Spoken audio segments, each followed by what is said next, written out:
जबकि हम रोज दोपहर के समय असुर निकंदन रमेणी करते हैं। रक्षा सूत्र परमपिता परमेश्वर, रक्षा मंत्र परमपिता परमेश्वर उसके एंड में हमें बोलकर सुनाते हैं कि सतगुरु शरण शरणाई, शरण गए कुछ भय नहीं व्यापे, काल जाल भय मिट जाही। दीपक भक्ति बोध देना, भक्ति बोध देना एक बार। हम रोज रक्षा मंत्र को हम पढ़ते भी हैं, लेकिन हम समझने का प्रयास नहीं करते हैं कि आखिर ये रक्षा मंत्र है क्या और क्यों हम रोजाना इसका उच्चारण करते हैं असुर निकंदन रमेणी के माध्यम से। बस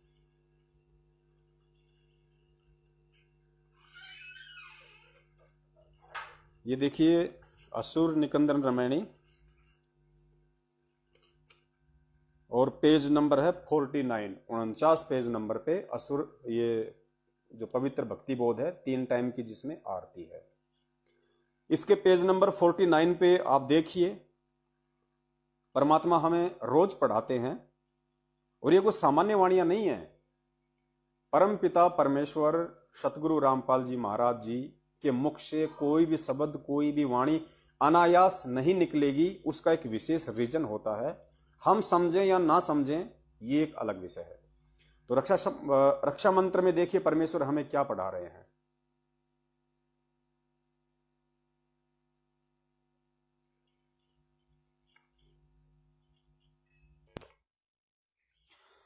रक्षा मंत्र में परमेश्वर पढ़ा रहे हैं, सतगुरु शरण शरणाई, शरण गए कछु भय नहीं व्यापे, काल जाल भय मिट जाई। परमेश्वर अपने भगत से कह रहे हैं कि हे प्यारी आत्मा, जब तू सतगुरु की शरण में आ जाती है, सतगुरु शरण शरणाई, शरण गए कछु भय नहीं व्यापे, सतगुरु की शरण में आने के बाद में तेरे को किसी भी प्रकार का भय नहीं होना चाहिए। काल जाल भय मिट जाही, चाहे किसी भी प्रकार का काल का जाल हो, उसका परमेश्वर समूल सत्यानाश कर देते हैं।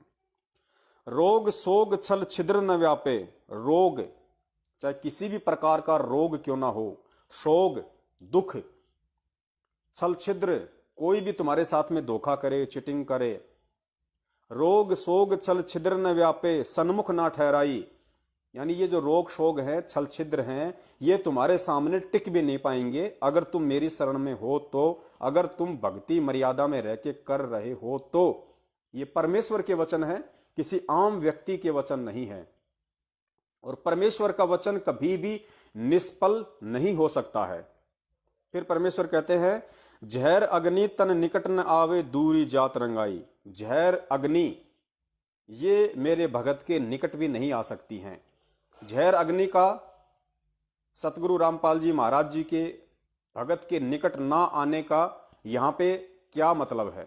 ऐसे नहीं कि आप जानबूझ के किसी अग्नि में हाथ दोगे और परमात्मा आपकी रक्षा करेंगे, नहीं।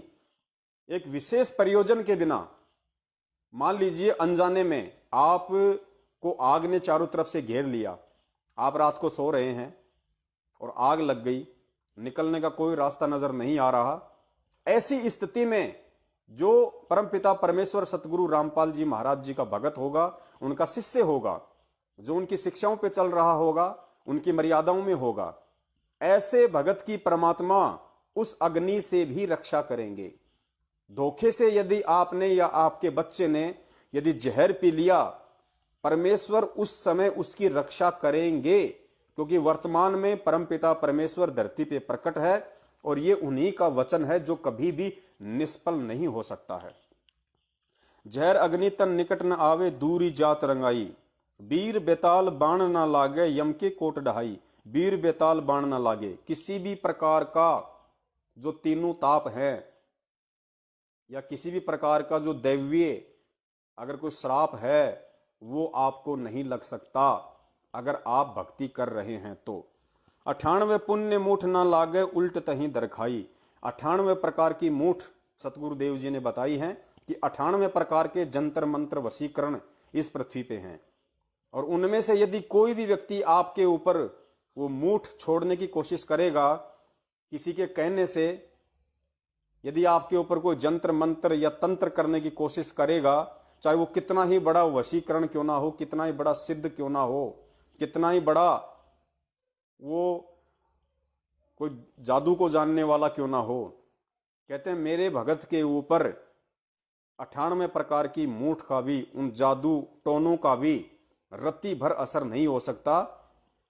98 पुण्य मूठ ना लागे उल्ट तही दरखाई। वो मूठ छोड़ने वाले जंत्र मंत्र आपके ऊपर करने और करवाने वाले के ऊपर ही उसका उल्टा असर हो जाएगा। बैर करे सोए दुख पावे सुरती शब्द मिल जाई, कहे कबीर हम जमदम पे लिया सतगुरु लाख दुहाई। तो देखिए परमेश्वर ने इन 8 पंक्तियों में कितना गहरा सारांश दिया है। अब यदि हम परमेश्वर की मर्यादाओं में रह के यदि हम भक्ति कर रहे हैं, यदि हम उनके सत्संग रूपी आदेशों पे चल रहे हैं, तो पुण्यात्माओं ये परमेश्वर का वचन है। ये उस परमेश्वर का वचन है जिस परमेश्वर ने 6 दिन में सृष्टि रची और 7वें दिन तकत पे यानी सचखंड सतलोक में जा बैठा। उस परमेश्वर का वचन जो कभी खाली नहीं जाता। साध वचन पलटे नहीं, चाहे पलट जाए ब्रह्मंड। और परमेश्वर कहते हैं साधु बोले सहज स्वभाव, जो चावे सो कर दे। और मालिक कहते हैं कि सतगुरु जो चावे सो कर दे, भरम पड़ो मत कोई, सेऊ धड़ पे शीश चढ़ाया पाछे करी रसोई। ये पलट नहीं सकते अक्सर। ये परमपिता परमेश्वर के वचन हैं जो सतगुरु रामपाल जी महाराज जी के रूप में आप और हमारे सामने प्रत्यक्ष रूप में आज धरती पे प्रकट हैं 8 सितंबर 1951 से। अब आप बताइए, उसके बावजूद भी जब परमेश्वर का वचन है, लिखित में है कि मेरे भगत की किसी भी प्रकार के रोग से मृत्यु नहीं हो सकती, परमेश्वर क्या कुछ करने में समर्थ नहीं है, जब परमेश्वर मुर्दों को जिंदा कर सकता है, और परमेश्वर ने 650 साल पहले और उससे पहले अनंत बार इस पृथ्वी लोक पे आके मुर्दों को जीवित किया है, कमाल और कमाली को जीवित किया। सिकंदर लोदी ने रामानंद जी की गर्दन काटी, परमेश्वर ने जीवित किया। वो प्रत्यक्ष चमत्कार, प्रत्यक्ष उदाहरण परमात्मा ने उस समय पेश किए। आज इस बिचली पीढ़ी के लिए वो सत्संग बनाए परमात्मा ने उस समय, ताकि मेरे बच्चे आज की घटनाओं को देख के, इन उदाहरणों को देख के, इन सत्संगों को सुन के, और जब बिचली पीढ़ी में मैं आऊंगा पुनः, तो मेरे ऊपर यकीन करें, मेरी भक्ति के ऊपर यकीन करें। तो परमेश्वर की वाणी के अकॉर्डिंग यदि कोई भगत है वास्तव में जो परमेश्वर की मर्यादाओं में है, देखिए छोटी मोटी त्रुटियां हम सभी से होती हैं, और उस परमात्मा के अलावा इस पृथ्वी पे ऐसा एक भी कोई जीव नहीं है जिससे गलती ना होती हो या जिससे गलती ना हुई हो। हम जीव हैं और जीव का स्वभाव है गलतियां करना, क्योंकि जीव गलतियों का पुतला है। तो गलतियां हमसे हो सकती हैं, इसमें कोई दो राय नहीं है। लेकिन गुरुजी ने बताया कि अगर अनजाने में आपसे कोई गलती हो रही है, अनजाने में चाहे आपको किसी ने धोखे से शराब पिला दी हो, चाहे आपको धोखे से किसी ने सब्जी में डाल के मीट खिला दी हो, अनजाने में आपको धोखे से किसी ने किसी देवी देवता का प्रसाद खिला दिया हो, तो गुरुदेव कहते हैं बेटा उसकी बिल्कुल टेंशन मत करना, क्योंकि मैं अंतर्यामी हूं और मुझे पता है कि तू ये कर्म जानबूझ के कर रहा है या तेरे साथ किसी ने धोखा किया है। तो परमात्मा अंतर्यामी है, वो हमारा पिता है। तो गुरुदेव ने कहा कि अनजाने की गलती परमेश्वर माफ करते हैं। दूसरे प्रकार की मजबूरी गुरुजी ने बताई, दूसरी प्रकार की जो गलतियां हैं गुरुदेव ने बताई कि मजबूरी में गलतियां करना, क्योंकि सभी के भक्ति संस्कार इतने मजबूत नहीं होते हैं। इसलिए नाम दीक्षा लेने के बाद में और ज्ञान को पूरी तरह से ना समझ पाने के चलते बहुत सारी भगत आत्माएं परमेश्वर के नियमों में नहीं रह पाती हैं। वो अपने परिवार के दबाव में आके, समाज के दबाव में आके, रिश्तेदारों के दबाव में आके, अपने कमजोर भक्ति संस्कारों के चलते परमेश्वर की मर्यादाओं पे खरी नहीं उतर पाती हैं और वो उन मर्यादाओं का हनन कर देती हैं। हालांकि उनकी आत्मा अंदर से बहुत रोती है, उनको बहुत ज्यादा पश्चाताप होता है कि गुरुजी का इतना अनमोल सत्संग सुनने के बाद में मैं ये मर्यादाएं तोड़ रही हूं। अगर उसको किसी प्रकार की बाधा उस परिवार में ना दी जाए तो वो कभी भी उन मर्यादाओं का हनन नहीं करती। लेकिन मजबूरी वश संघर्ष ना कर पाने के चलते और पिछले भक्ति संस्कार इतने मजबूत ना होने के चलते वो आत्माएं दुखी मन से मजबूरी में वो गलतियां कर बैठती हैं, जिन गलतियों को ना करने की सलाह परमपिता परमेश्वर हमें नाम दीक्षा के समय देते हैं, यानी फोरम पे जो नियम होते हैं। तो वो मजबूरी में की गई गलतियां हैं। तो मजबूरी में की गई गलतियों की सजा भी परमेश्वर ने बताई है कि जहां आपका पैर टूटना होगा वहां आपका अंगूठा कट के रह जाएगा। जहां आपके भाग्य में उस गलती के चलते मौत लिखी हो वहां आपका हाथ कट के रह जाएगा। मजबूरी में की गई गलती की परमेश्वर ने इतनी सजा अवश्य बताई है। और तीसरी प्रकार की जो गलती है वो होती है जानबूझ के की गई गलती, यानी आपको पता भी है उसके बावजूद भी आप काल प्रेरणा से और उस गलती को आप जी कर डालते हैं। देखिए कौन कौन सी गलतियां हैं जो जानबूझ के नहीं करनी होती हैं। सबसे बड़ी गलती परमेश्वर ने बताई आन उपासना, क्योंकि परमात्मा यदि एक झटके से अगर आपसे दूर होगा तो सबसे बड़ी गलती है आन उपासना। 100 वर्ष सतगुरु की पूजा, एक दिन आन उपासी, वो अपराधी आत्मा फिर पड़े काल की फांसी। सबसे बड़ी गलती है ये अध्यात्म में कि अपने पतिव्रता धर्म को नष्ट कर देना, सबसे बड़ी गलती। आपने किसी भी कारण से मांस खा लिया, आपने किसी भी कारण से शराब पी ली, आपने किसी भी कारण से देवी या जैसे अन्य कोई गलतियां कर दी और उसके बाद आपको पछतावा होता है और आप परमेश्वर से उन गलतियों की समायाचना करते हैं तो परमेश्वर माफ कर देता है। लेकिन पुण्यात्माओं आन उपासना ये सबसे बड़ा नियम, सबसे बड़ी मर्यादा इस भक्ति मार्ग में है कि एक पति को छोड़ के दूसरे के साथ में गमन करना, वो आन उपासना में आता है। आप अपने ऊपर लेके देख लीजिए, यदि आप शादीशुदा हैं और आपकी पत्नी अगर किसी पर पुरुष के साथ गमन करती है और आपको अगर पता चलता है उस बात का, तो आपके ऊपर क्या बीतेगी। ठीक है, समाज की लोकलाज में आके, रिश्तेदारों की लोकलाज में आके कि कल को लोग क्या कहेंगे, उल्टा हमारी ही बदनामी होगी, आप उसको अपना लोगे, लेकिन आपके अंदर में आपकी पत्नी वो जगह समाप्त कर चुकी है, वो प्रेम समाप्त कर चुकी है। आप कभी भी उसे माफ नहीं करोगे जीवन में, क्योंकि वो बात आजीवन आपको खटकती रहेगी।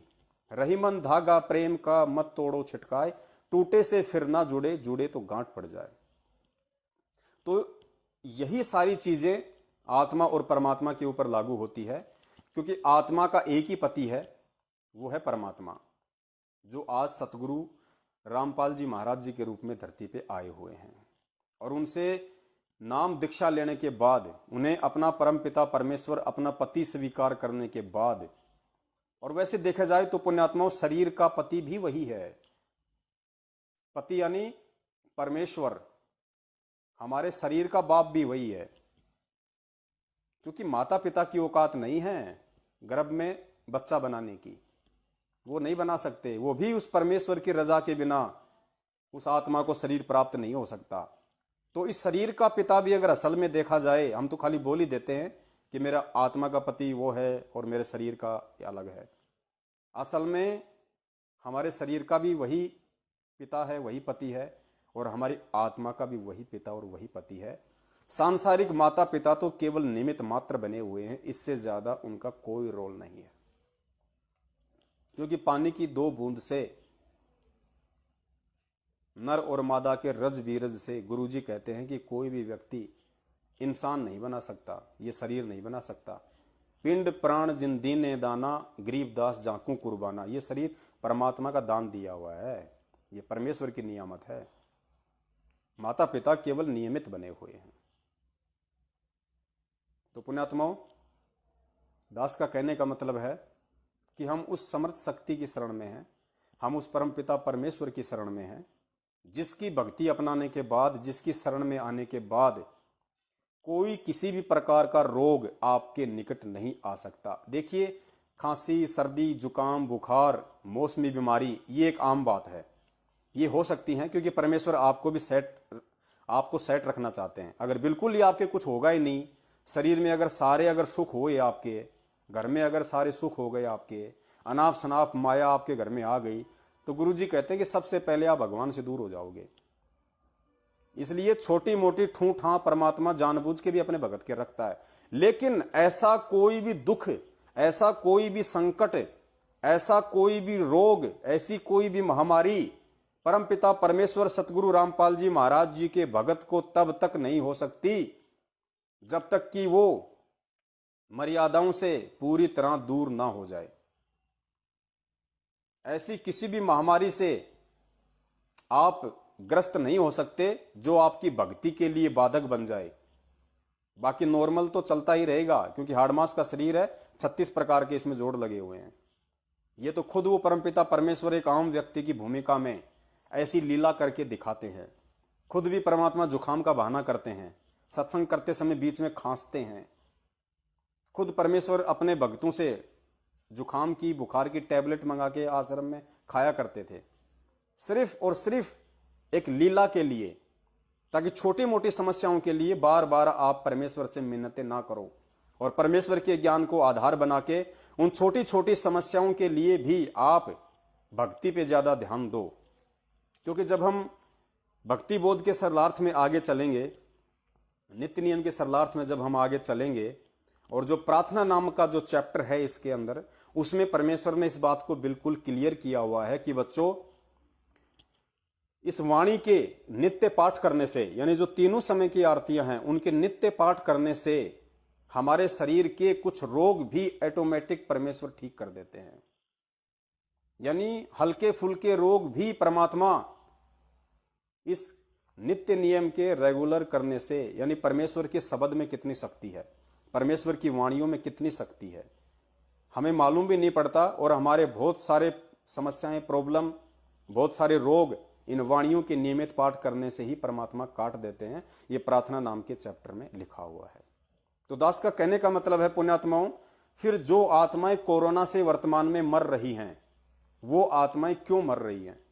जो संक्रमित हो रही हैं वो क्यों हो रही हैं?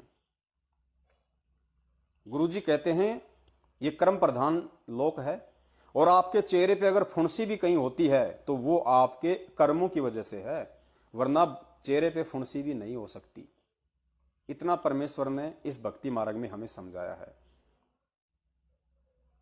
तो जो लोग मर चुके हैं कोरोना से, या जो लोग मर चुके हैं इशार की तारीखों पे जाते जाते, जो लोग मर रहे हैं मुंडका, जिंद, भिवानी, सिंहपुरा, रोहतक के आश्रमों में आते जाते, जो लोग मर रहे हैं कुपात्र सतलोक आश्रम मैनेजमेंट हरियाणा के फर्जी नामदान केंद्रों पे और फर्जी आश्रमों में, जो दिल्ली का मुंडका, रोहतक का सिंहपुरा, जिंद, भिवानी या और भी कई इन्होंने खोल रखे हैं, बैतूल वगैरह में, वहां जाते जाते भी, ज्योति पाठ करवाते करवाते भी यदि भक्तों की अकाल मृत्यु हो रही है इस परमपिता परमेश्वर की शरण में आने के बाद, तो पुण्यात्माओं आप ये कन्फर्म मान लेना कि आपके ऊपर परमपिता परमेश्वर का आशीर्वाद नहीं है। क्यों? क्योंकि आप उनकी मर्यादाओं में नहीं हैं। अब आप सोच रहे होंगे, भाई हम तो पाठ भी करवा रहे हैं, हम तो ज्योति भी करवा रहे हैं, हम तो सतलोक आश्रम मैनेजमेंट हरियाणा के आश्रमों में भी जाते हैं, हम तो नामदान केंद्र वालों के संपर्क में भी हैं, ये जहां बुलाते हैं हम वहां जाते हैं, जो आदेश देते हैं हम उसकी पालना करते हैं, फिर भी हमारे घर में इतने दुख, समस्याएं, प्रॉब्लम क्यों हैं? तो इसका सबसे बड़ा रीजन है पुण्यात्माओं, हम गुरुदेव की मर्यादाओं से दूर हो चुके हैं, और काल भगवान हमें उतनी समझ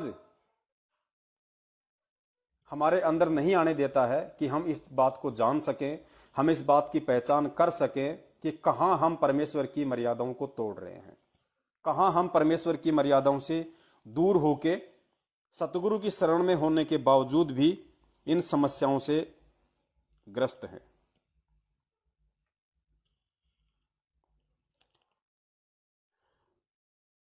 दास आपको परमपिता परमेश्वर जी के कुछ सत्संगों के माध्यम से समझाने की कोशिश करेगा, क्लियर करने की कोशिश करेगा कि किस प्रकार उनकी शरण में होते हुए भी हम उनकी शरण से बाहर हैं।